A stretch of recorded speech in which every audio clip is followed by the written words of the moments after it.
चांदमहल की राजकुमारी भाग 2।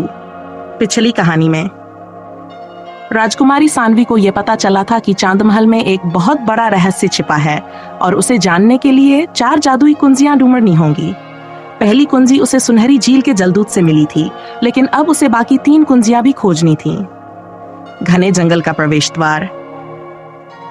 शाम का समय। सानवी अपने घोड़े सुरजाल पर बैठी है। उसके चारों ओर घना जंगल फैला है। हवा में अजीब सी फुसफुसाहट है।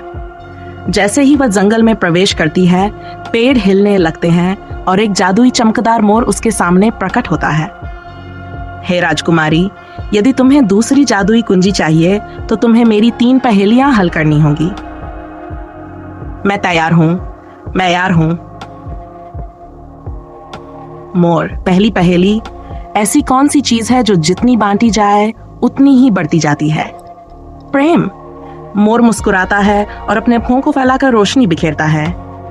दूसरी पहेली, मैं चलती नहीं, फिर भी मेरे बिना कोई चल नहीं सकता। मैं दिखती नहीं, फिर भी हर जगह हूं। मैं क्या हूं? हवा। मोर आश्चर्य से देखता है और फिर अंतिम पहेली पूछता है, मेरे पास कोई आकार नहीं, फिर भी मैं दुनिया को नया आकार देती हूँ। मैं क्या हूँ? कल्पना। जैसे ही सानवी जवाब देती है, मोर अपने पंखों में से रजत कुंजी निकालकर उसे देता है।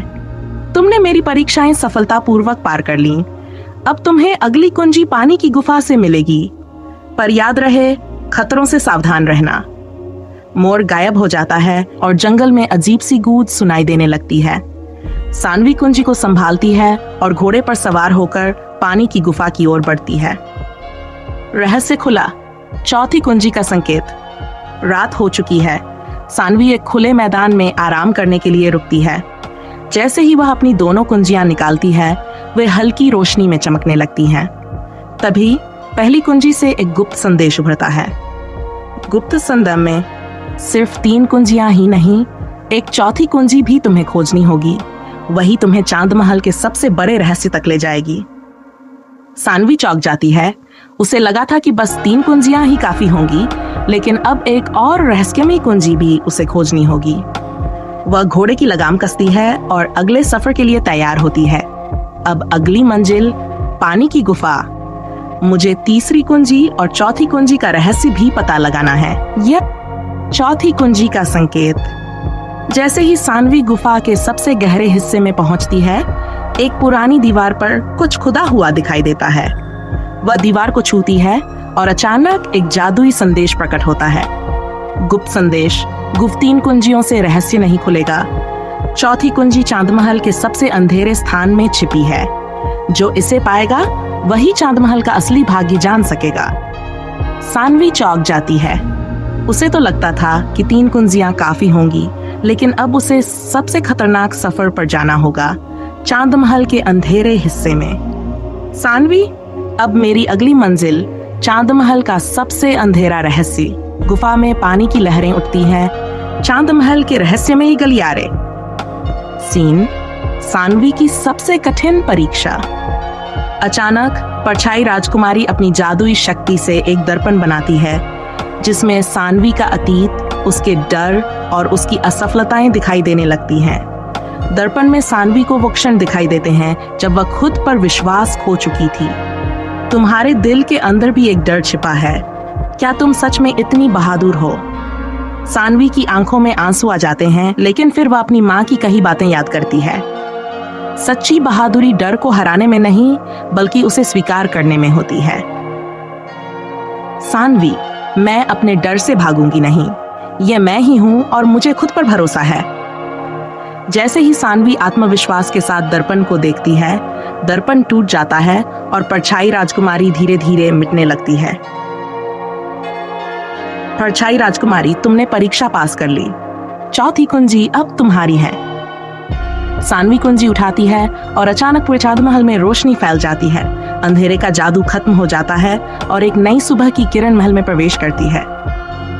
चांदमहल का सबसे बड़ा रहस्य। जैसे ही सानवी चारों कुंजियों को साथ लाती है, वे एक दूसरे से जुड़ जाती हैं और अचानक एक गुप्त दरवाजा खुल जाता है। गुप्त संदेश। गूंजती आवाज में, वर्षों से छिपा चांद महल का सबसे बड़ा रहस्य अब उजागर होगा, लेकिन क्या तुम इसके लिए तैयार हो? आखिर इस दरवाजे के पीछे क्या है? और अंदर एक जादुई रोशनी दिखाई देती है, पर यह रहस्य अभी अधूरा है। चांद महल की राजकुमारी का अब सबसे बड़ा इम्तिहान शुरू हो चुका था। क्या वह अपनी छुपी हुई शक्ति को जागृत कर पाएगी? और इस अजनबी योद्धा की असली पहचान क्या है? सानवी और रहस्यमयी योद्धा आमने सामने हैं। योद्धा का हमला।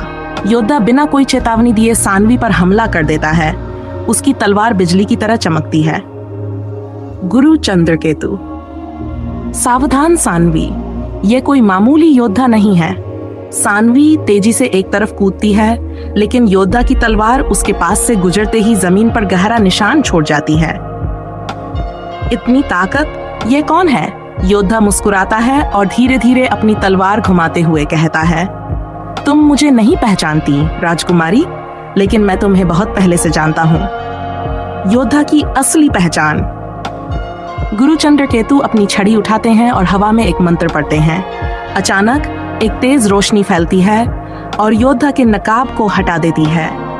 जैसे ही नकाब हटता है, सानवी की आंखें आश्चर्य से फैल जाती हैं। नहीं, ये कैसे हो सकता है? योद्धा कोई और नहीं बल्कि राजकुमार अयांश था, सानवी का बचपन का मित्र, जिसे सालों पहले खोया हुआ मान लिया गया था। अयांश, तुम अभी तक जीवित हो? हाँ, लेकिन मैं अब वही अयांश नहीं हूँ जिसे तुम जानते थे। कि अयांश को बचपन में एक रहस्यमयी ताकत ने पकड़ लिया था। उसे अंधेरे जादूगरों ने ट्रेनिंग दी थी। जब सानवी को महल से दूर भेजा गया था, उसी दौरान अयांश को शत्रु राज्य के जादूगरों ने बंदी बना लिया था। वहां उसने अंधेरे शक्तियों का ज्ञान प्राप्त किया और अब अयांश की आंखों में काली चमक दिखाई देती है। मुझे भी इस शक्ति का अधिकार है सानवी। अगर तुमने इसे नहीं अपनाया तो मैं इसे खुद ले लूंगा। सानवी की शक्ति जागती है। सानवी के अंदर एक हलचल होने लगती है। जैसे ही अयांश क्रिस्टल की ओर बढ़ता है, अचानक पूरा कक्ष चांदनी से भर जाता है। सानवी के चारों ओर एक जादुई आभा प्रकट होती है और उसका शरीर धीरे धीरे चमकने लगता है। गुरु चंद्रकेतु, तुम्हारी शक्ति जाग चुकी है। सानवी, अब इसे नियंत्रित करना तुम्हें सीखना होगा। अयांश अपनी तलवार उठाकर सानवी पर वार करता है, लेकिन जैसे ही तलवार उसके पास आती है, एक अदृश्य डाल उसे रोक देती है। ये क्या हो रहा है? गुरु चंद्रकेतु बताते हैं कि सानवी अब अपनी चांद शक्ति को महसूस कर सकती है, लेकिन क्या वह इसे सही दिशा में इस्तेमाल कर पाएगी? अब एक महाकाव्य लड़ाई शुरू होती है। एक तरफ अंधेरे से घिरा अयांश और दूसरी तरफ चांद शक्ति से जगमगाती सानवी। अयांश जादुई वार करता है, लेकिन सानवी पहली बार अपनी शक्ति का इस्तेमाल करके उसे रोक देती है। तुम्हें यह शक्ति नहीं मिलेगी अयांश, लेकिन मैं तुम्हें अंधेरे से निकालने की कोशिश करूंगी। क्या सानवी अपने पुराने मित्र को सही रास्ते पर ला पाएगी, या उसे अयांश के खिलाफ अपनी पूरी शक्ति लगानी पड़ेगी? सानवी ने अपनी शक्ति को जागृत कर लिया है, लेकिन क्या वह इसे नियंत्रित कर पाएगी? और अयांश, क्या वह हमेशा के लिए अंधेरे में खो चुका है, या सानवी उसे बचा सकेगी? जानने के लिए देखिए चांद महल की राजकुमारी का अगला भाग। अगर आपको यह कहानी पसंद आई तो वीडियो को लाइक करें, शेयर करें और हमारे चैनल रोचक कहानियों की दुनिया को सब्सक्राइब करें। अगला भाग जल्दी ही आ रहा है।